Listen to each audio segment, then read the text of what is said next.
It is mailbag time here on Chicago Bears Now by Chat Sports. My name is Harrison Graham. We're going to answer all of your questions here on today's show. So use hashtag Bears or Super Chat to get your questions on the show. If you Super Chat, you can get on first. If you use hashtag Bears, we'll get to those questions as well. From Jaxo, a $20 Super Chat, and then we'll get to a few more supers that came in. Do you think the Bears will make a wide receiver trade?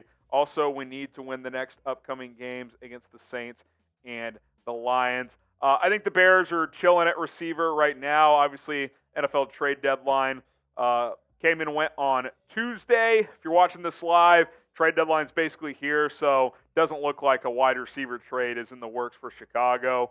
Bleacher Report threw out the idea of buying low on Terrace Marshall, but that does not appear to be the case.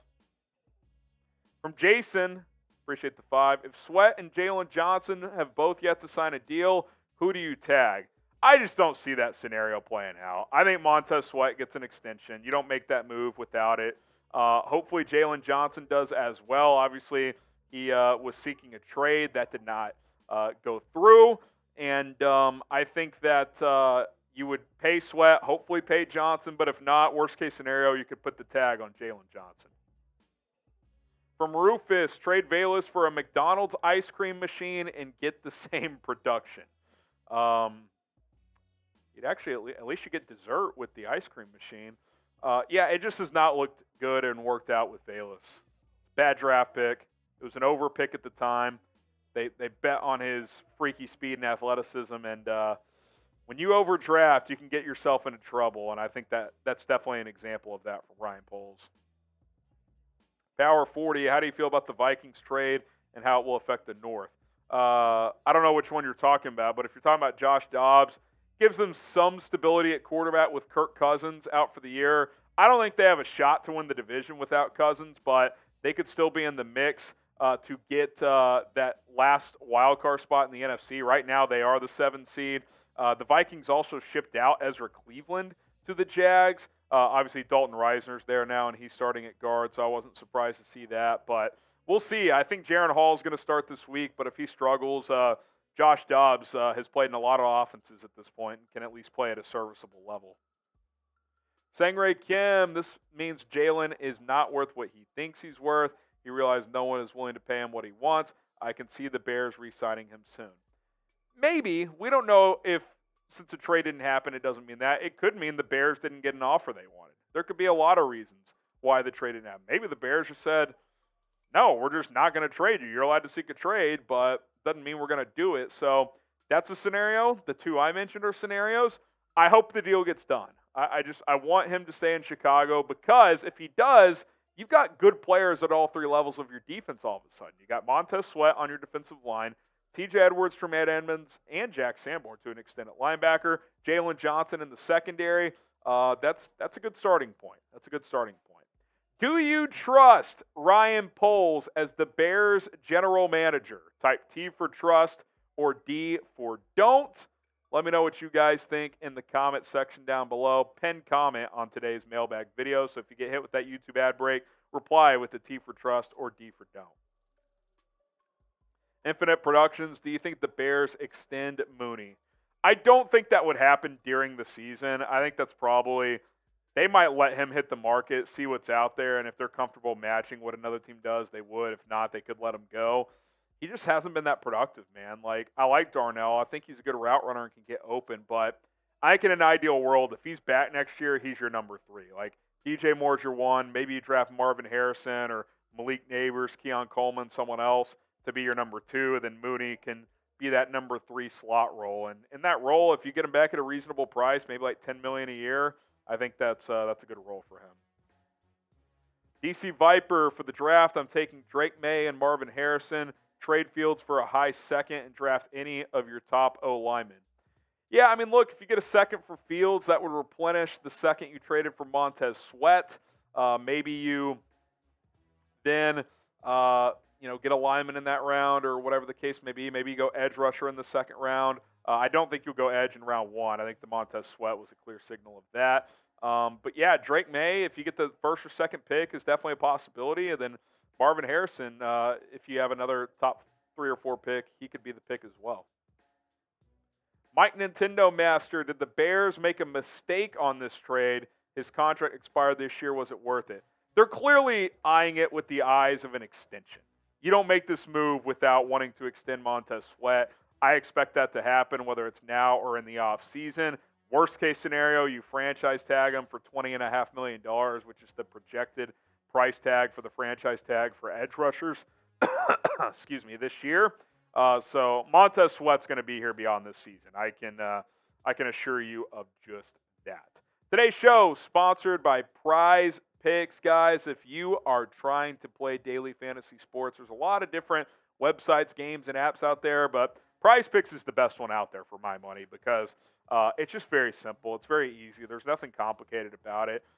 You just make 2 to 6 player entries on any given entry, and if they will go for more or less than their Prize Picks projection. It's very simple. I've got a 3-player entry for this week in the NFL. I like DJ Moore less than his receiving yards. Him and Tyson Bagent haven't hit on any big plays yet, so I'm going to go less there. Cole Kmet more than the 30-something yards there. I think he gets 40+. And then Alvin Kamara, he's been a stud catching the ball out of the backfield, and the Bears just got torched by Austin Eckler, a similar back catching the football. So I think he's going to have a couple of nice plays. So give me the more there. 10 to win 50. If it's a 2-player entry, you win 3 times your money. 6-player entry, up to 25 times your money. Get started with Prize Picks. PrizePicks.com/CLNS. Use code CLNS to get a deposit match up to $100. Adam White, there seems to be inconsistencies with Poles' philosophy in acquiring talent. I don't know how to feel about the Sweat trade. Thoughts? There are inconsistencies. I agree with you. Now, I do feel good about the trade. He's a proven player for not just a year or two. Like Claypool, for example, really good rookie year, good-ish second year, but was declining. Wasn't playing good last year when they traded for him. That didn't work out. Montez Sweat, in all 5 years of his career, has been productive for Washington. He's having a great year this year. He's one of the best run-stopping edge rushers in the NFL. He's having his best year in terms of production with sacks, at least on pace so far. I like this move a lot. This is a stud player at a premium position, at a position you don't have much talent at, period. Coming off the edge, and Montez Sweat is going to help in that regard. So I actually like this move quite a bit. Hit that subscribe button. Bears Now is a family here. At least we like to think it is. That's how I treat you guys. Hopefully you guys feel the same. And help the family grow here on this channel. It's 100% free. We're posting news, rumors, videos. We've been doing a lot of trade videos leading up to the NFL trade deadline. We'll have more coverage throughout the season, more mock drafts. We'll probably do a post-trade deadline mock draft following the Montez Sweat trade. Lots to come. So sub for Bears videos, and we will continue to keep you covered. Let's continue to grow this channel. I greatly appreciate it. Hit a fresh. Do you think Tyler Scott has a chance to be our wide receiver 2 this season? This season, like the rest of the season? Probably not. I don't think he's ever really a guy you want as your number 2. Could he be your number 3? I think so. I view him as more of a home run hitter, like pinch hitter type, where I don't know if he's an every down guy, but he can take the top off. Like that Velus Jones deep ball that was dropped by Bagent, that needs to be Tyler Scott, man. Like give him those opportunities. I didn't get that at all. I want to see Tyler Scott get more involved, but I'm not ready to say he's going to unseat Darnell Mooney or anything like that. Devin Macklin, now that we have Sweat and keeping Jaylon, which a grade A grading, where do we go from here? Hopefully you get an extension done for both. I mean, that'd be nice. I expect Sweat to get done between now and before free agency starts, hopefully sooner rather than later, so it's not something to worry about. Jaylon Johnson, I feel like that one could drag out. It doesn't sound like the two sides are super close, but now you have time to fix those fractures, whatever those may be, and I hope that happens because it's a premier player at an important position. So get those two guys locked up and then, keep building the trenches. You need a center this offseason. Maybe you go left tackle as well, depending on how they feel about Braxton Jones. I think you need another receiver next to DJ Moore, so still a lot of positions to fill, still some roster holes. You probably need a safety next to Jaquan Brisker, so lots of areas to go, but adding Sweat to the D-line is a big deal. Alexander Jackson Harrison, I know you think the front office is already has a plan to ship out into the season, but what good does it do to send out Fields and fire the OC? Should you keep one or the other? I actually think if you're going to get rid of one, you should probably get rid of both, right?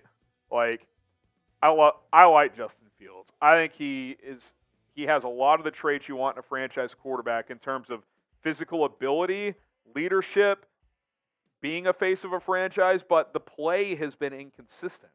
That's the bottom line. And I don't think the coaching's been great. I don't think the pieces have been around him. But sometimes it's also one of those life isn't fair situations. Like, if he got to go to, pick one of 10 certain franchises, he probably would have been a lot better. And look, I don't think the door's necessarily completely shut. It's just a theory I have. I get the feeling that they've decided he's not their guy. Maybe I'm wrong, but that's just a feeling I get. But I would reset both versus just one or the other. Like, if you're going to pick, I think I would pick Fields over Getsy for sure. I don't trust Getsy at all, but I think just resetting the coaching staff and quarterback is the most likely scenario. Alan Mack, our Ireland pal. What's up, Alan? With losing a second-round pick, we find it hard to draft Cedric Van Pran in your mocks. I've been getting them in the third a lot of times, Alan. Stay tuned. We'll be live on Thursday. We'll probably do a post-trade deadline mock draft, so stay tuned for that. But we'll see. We'll see if he's there when I pick in the third round. Maybe I'll get spicy. Maybe I'll trade Justin Fields in the mock for a second, and we'll try to go from there. Who knows? Lots of possibilities ahead. Appreciate all the questions here on our mailbag video. It is Chicago Bears Now. Subscribe for more coverage.